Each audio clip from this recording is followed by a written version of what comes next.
మహాగణాధిపతయే నమః. ఓం గురుభ్యో నమః. ఓం శ్రీమాత్రే నమః. ప్రేక్షకులందరికీ కూడా లలితాంబిక అమ్మవారి యొక్క అనుగ్రహం పరిపూర్ణంగా కలగాలని మనస్ఫూర్తిగా కోరుకుంటూ మనం ఈరోజు చెప్పుకోబోయేటువంటి టాపిక్ ఏమిటి అంటే, మనకి వారాహి నవరాత్రులు వస్తున్నాయి.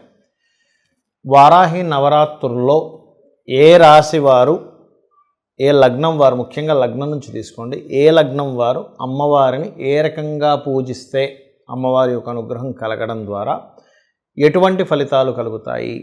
అలా కాకుండా ఇప్పుడు నాకు రాశి నక్షత్రం ఏమీ తెలియదండి, తెలియనటువంటి వారు అసలు వారాహి అమ్మవారిని ఏ రకంగా పూజించాలి. వీడియో ఆఖరి వరకు చూడండి.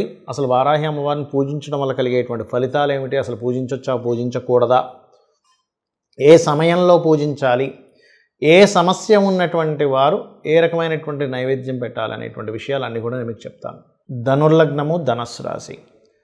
ధనస్సు వారికి కనుక చూసుకున్నట్లయితే ప్రధానంగా మీకు ఈ యొక్క ప్రస్తుతం ఉన్నటువంటి గోచార రీత్యా పంచమ స్థానంలో కుజుడుంటూ శని యొక్క దృష్టి ఉంది.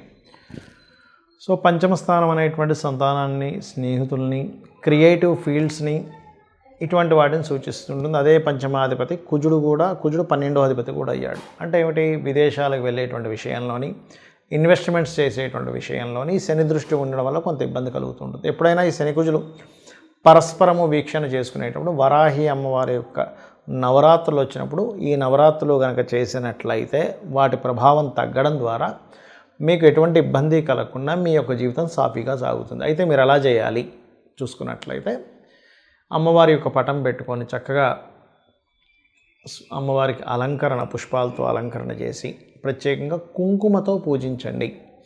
కుంకుమతో పూజించడము అమ్మవారి యొక్క స్తోత్రములు. దీంతోపాటు పంచమ స్థానంలో కుజుడున్నందుకు నరసింహస్వామి యొక్క అష్టోత్తరాలు కూడా ఈ నవరాత్రులు కనుక చేసినట్లయితే బాగుంటుంది. దీంతోపాటు మీరు బ్రహ్మచర్యం పాటించడము, నేల మీద నిద్రపోవడము, కాస్త సూర్యోదయానికి ముందే కాలకృత్యాలు తీర్చుకోవడము, ఇవి చేయండి.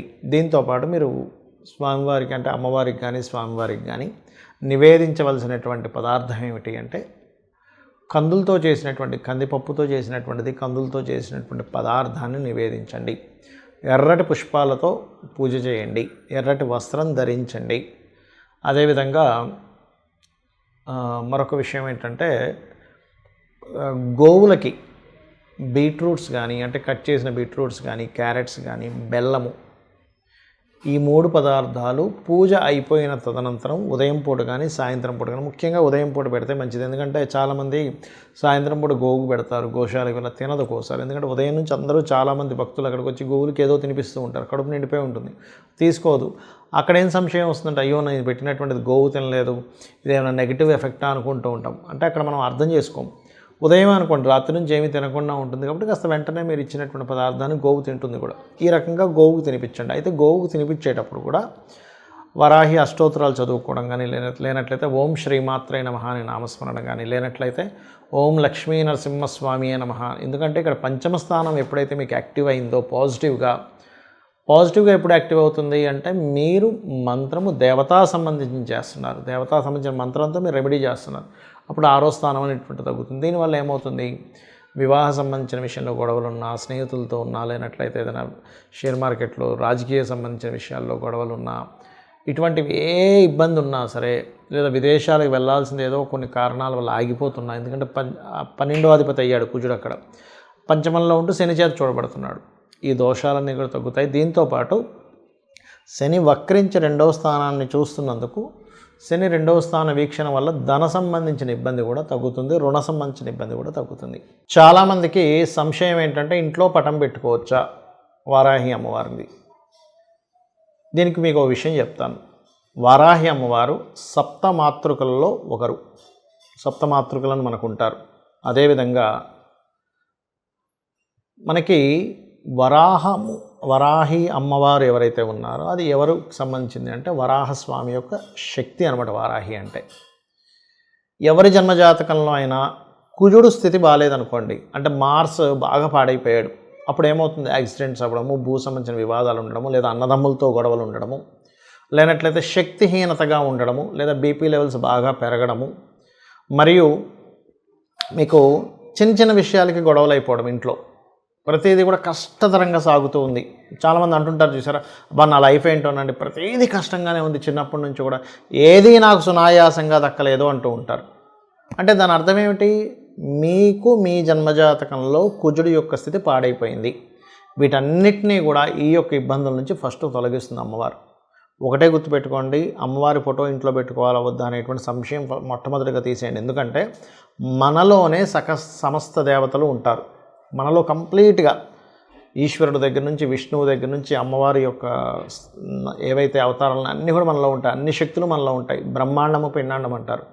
ఇక్కడ మీరు అర్థం చేసుకోవాల్సింది ఏమిటంటే, మనము తెలియకుండానే చిన్న చిన్న దోషాలు చేస్తూ ఉంటాం. ప్రతిరోజు కూడా సూర్యోదయం అయిన తర్వాత మలమూత్ర విసర్జనలు చేయడం, అదేవిధంగా ఒక్కొక్కసారి సందర్భం లేకపోయినా సరే ఏదో ఒక మాట మాట్లాడడం, అబద్ధం చెప్పడం, ఇట్లాంటి ఇవన్నీ చాలా పెద్ద పెద్ద దోషాలు. అసలు అటువంటివన్నీ మనం మర్చిపోయి ఇంట్లో ఫోటో పెట్టుకోవచ్చా పెట్టుకోకూడదా, పూజించవచ్చా పూజించకూడదా అనేటువంటి పిచ్చి పిచ్చివన్నీ మనం ఆలోచిస్తూ ఉంటాం. కాబట్టి పొరపాటును కూడా మీరు అమ్మవారు అది అనే భావంతోనే చూడండి. కానీ ఇదొక, ఎందుకంటే లలిత అమ్మవారి దగ్గర వారాహి మరియు శ్యామల అమ్మవారు ఇద్దరూ ఉంటారు. ఈ యొక్క వారాహి అమ్మవారి పూజిస్తే ఎటువంటి ఫలితాలు కలుగుతాయి అంటే, ముఖ్యంగా స్థిరత్వం అనేటువంటిది పెరుగుతుంది. స్టెబిలిటీ అంటారు చూసారా. కొంతమంది అంటుంటారు, ఏమండి మా పిల్లవాళ్ళు ఎందుకో మా అబ్బాయి లేదా మా అమ్మాయి కుదురుగా ఉండట్లేదండి. కుదురునిస్తుంది, కుదురునిచ్చేటువంటి అమ్మవారు వారాహి అమ్మవారు. అలాగే రెండవది ఏంటంటే, నేను ఉద్యోగంలో ఒక దగ్గర స్థిరంగా ఉండలేకపోతున్నానండి, మాటిమాటికి మారిపోవాల్సి వస్తుంది. అది ఎందుకు జరుగుతుంది? మీ జన్మజాతకంలో దశమ స్థానము అంటారు. అంటే వృత్తి స్థానాధిపతి కనుక చరరాశి సంబంధం కానీ చరగ్రహాలతో సంబంధం కానీ కలిగినప్పుడు ఏమవుతుంది, ఒక దగ్గర కుదురుగా ఉండలేరు. ఒక 6 నెలలు ఒక దగ్గర చేస్తే వెంటనే మానేసి మళ్ళీ ఇంకో దగ్గర షిఫ్ట్ అవ్వడం, లేకపోతే ప్లేసులు మాటిమాటికి మారడం. అది సింగిల్గా బ్యాచులర్గా ఉన్నంతసేపు బాగానే ఉంటుంది. కానీ ఒక ఫ్యామిలీతో ఉన్నప్పుడు చాలా ఇబ్బందిగా ఉంటుంది. వాళ్ళ పిల్లల చదువుల విషయంలో కానీ లేకపోతే ఇన్సెక్యూరిటీ వస్తూ ఉంటుంది. కాబట్టి ఆ ఇన్సెక్యూరిటీ ఫీలింగ్ అనేటువంటిది తొలగిస్తుంది. మనిషిలో ఉండేటువంటి చంచలత్వాన్ని తగ్గిస్తుంది వారాహి అమ్మవారు. అదేవిధంగా చూడండి, దారిద్ర నాశనము చేస్తున్నట్టు అమ్మవారు. అయితే ఈ అమ్మవారి యొక్క పూజ ఎప్పుడైనా గుర్తుపెట్టుకోండి, రాత్రి సమయంలో అంటే అసుర సంధ్య సాయంత్రం తర్వాత చేయాలి. వారాహి అమ్మవారు చక్కగా పటం పెట్టుకొని మీరు పుష్పాలతో కానీ అక్షింతలతో కానీ లేనట్లయితే కుంకుమతో కానీ పసుపుతో అయినా గంధంతో అయినా సరే అమ్మవారిని పూజించవచ్చు. ఇక్కడ ఒక్కొక్క ఇబ్బందికి ఒక్కొక్క నైవేద్యం పెట్టవచ్చు. అంటే అలాగా హ్యాపీనెస్ లేదు, పాయసాన్నం. అంటే లైఫ్లో ఒక స్వీట్నెస్ లేదు, పాయసాన్నం పెట్టాలి. లేదండి మేము శని ప్రభావంతో చాలా ఇబ్బంది పడుతున్నాము, గూడాన్నము బెల్లంతో చేసినటువంటి నైవేద్యం పెట్టండి. అలా కాదండి మేము గురుబలం లేక మాకే పనులు అవ్వట్లేదు, మీరు పసుపు అన్నము హైద్ర అన్నం అంటారు, అంటే పసుపుతో తయారు చేసినటువంటి పులిహోర లాంటిది పెట్టవచ్చు. అదేవిధంగా మానసికమైనటువంటి సమస్యలతో బాధపడుతున్నాము, చలివిడి నైవేద్యంగా పెట్టండి. అలాగే శత్రుపీడ పోవాలి, శత్రువులతో బాగా ఇబ్బంది ఉందండి మాకు అనుకున్నప్పుడు రకరకాల ఆకులు రకరకాల పుష్పాలతో పూజ చేస్తారు. ఆ రకంగా ఏంటంటే మీకున్నటువంటి సమస్యని అమ్మవారికి చెప్పుకొని చేయాలి. అయితే చాలామంది పెద్ద పెద్ద వాళ్ళు ఏం చెప్తారంటే, ఎవరు పడితే వారు చేయకూడదు అంటూ ఉంటారు. ఎందుకు చెప్తారు అలాగా అంటే, ఇవన్నీ దేవతా స్వరూపాలు ఎలాంటివంటే తొందరగా ఫలితాన్ని ఇచ్చేటువంటివి. ఒక ఎనర్జీ మన దగ్గర ఉన్నప్పుడు, అయితే చిన్న ఎగ్జాంపుల్ చెప్తాను చూడండి. సరైనటువంటి అవగాహన లేనటువంటి ఒక వ్యక్తికి, అంటే చిన్న పిల్లవాడికి ఎవరికి గన్ ఇవ్వం మనం, ఎందుకు వాడు ఇష్టం వచ్చినట్టు కాల్ చేస్తాడు. ఆ బుల్లెట్ వెళ్ళి అది మంచివాడా చెడ్డవాడా సంబంధం లేకుండా వాడిని కాల్ చేస్తుంది ఆ బుల్లెట్ వెళ్ళి. అప్పుడు ఏం చేస్తారు, ఎవరికి పడితే వాళ్ళకి వెపన్స్ ఇవ్వకూడదు, ఎవరికి పడితే వాళ్ళకి ఇవ్వకూడదు. కాబట్టి ఎవరికి పడితే వాళ్ళకి ఆ గన్ను కావచ్చు కత్తి కావచ్చు ఇవ్వం. అలాగే ఈ యొక్క శక్తి దేవతల యొక్క ప్రభావం ఎలా ఉంటుందంటే, ఎవరైనా ఉపాసన చేసేటప్పుడు వాళ్ళల్లో గనక కామక్రోధాది వికారాలు ఏవైతే ఉంటాయో వాటిని అదుపులో పెట్టుకునేటువంటి శక్తి లేనప్పుడు, ఎవరి మీదైనా వీళ్ళు కోప్పడ్డప్పుడు అది వాళ్ళకి మంచిది కాదు, ఉపాసన చేసే వాళ్ళకి కూడా మంచిది కాదు. అంటే ఇద్దరికీ దెబ్బ కొడుతుంది అది. అందుకని పూర్వం గురువులు ఏం చేసేవాళ్ళు అంటే, ఈ వ్యక్తిలో స్థిరత్వం ఉంది, మానసికంగా బాగా పరిపక్వత చెందారు, ఇతను ఎటువంటి కామక్రోధాది వికారాలకి లొంగడు అనుకునేటువంటి వ్యక్తికి మాత్రమే ఈ యొక్క వారాహి సంబంధించినటువంటి దానికి సంబంధించినటువంటి ఏదైతే మంత్ర సంబంధం ఉంటుందో ఆ మంత్రాన్ని ఇవ్వడం కానీ బీజాక్షరాలతో ఇవ్వడం కానీ చేసేవారు. దాదాపుగా సంవత్సరం, 2 సంవత్సరాలు, 5 సంవత్సరాలు కూడా చేసేవారు. ఒక శిష్యుడిని పరిశీలన చేసి అప్పుడు ఇచ్చేవారు. అప్పటి వరకు ఇచ్చేవారు కాదు. ఇవాళ రేపు ఉండేటువంటి కాలంలో అందరికీ ఇచ్చేస్తున్నారు. అందుకనే ఎవరు పడితే వారు చేయకూడదు అంటూ ఉంటారు. అంటే ఏమిటి, ఒక వ్యక్తికి ఒక వెపన్ ఇచ్చినట్టే వారాహి చేసుకుంటున్నారంటే.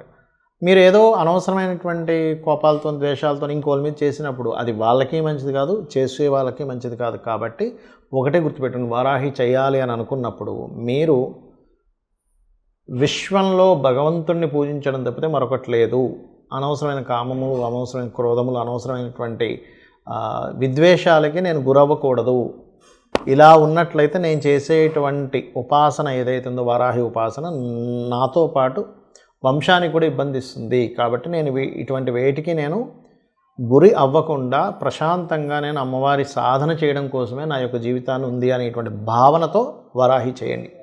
ఆటోమేటిక్గా ఏమవుతుందంటే మీ వంశాభివృద్ధి జరుగుతుంది, మిమ్మల్ని మీరు ఉద్ధరించుకోగలుగుతారు. మీరు ఏదైతే సంకల్పం అనుకుంటారో, మీరు ధర్మబద్ధంగా మీరు ఏదైతే అనుకుంటారో అది ఖచ్చితంగా అమ్మవారు ఇస్తుంది మీకు. శ్రీమాత్రే నమః.